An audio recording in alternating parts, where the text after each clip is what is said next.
কাজটা সহজে তারা পালন করতে পারবে, এটাই আল্লাহ তাআলা চায়।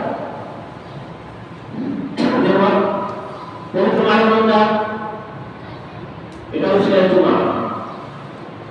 জুমার মধ্যেও আজকে এই জুমাটা শেষ, সেই জুমার শেষে রমজান শেষ, জুমাও শেষ, জুমাও শেষ। এই জুমার শেষে সে আয়াতটা আনা হয়েছে, ইউরিদুল্লাহু বিকুমুল ইসরা ওয়া লা ইউরিদু বিকুমুল উসরা।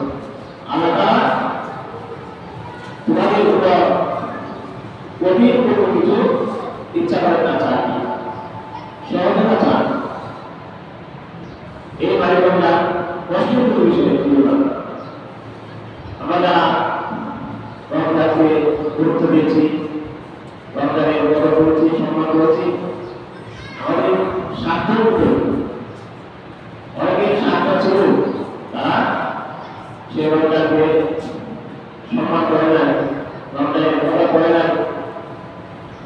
রমজান গুলোকে সম্মান করা ছিল, ততটুকু করে নাই। ওরা এভাবে বলছে যে এই বিধানটা কোনো একটা কঠিন বিষয়,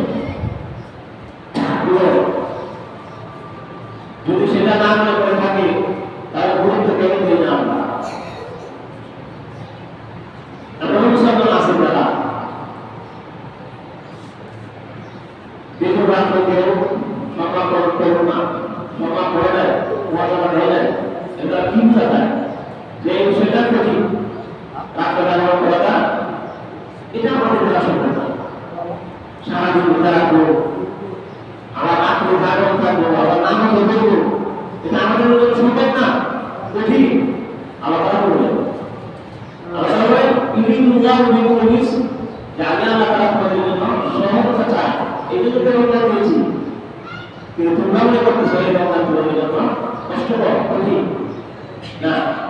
ওয়ালা ইউরিদু বিকুমুল উসরা, কঠিন হবে, কষ্ট হবে, তোমাদের স্বার্থের বাহিরে চলে যাবে, এটা আমি আল্লাহ ইচ্ছা নয়।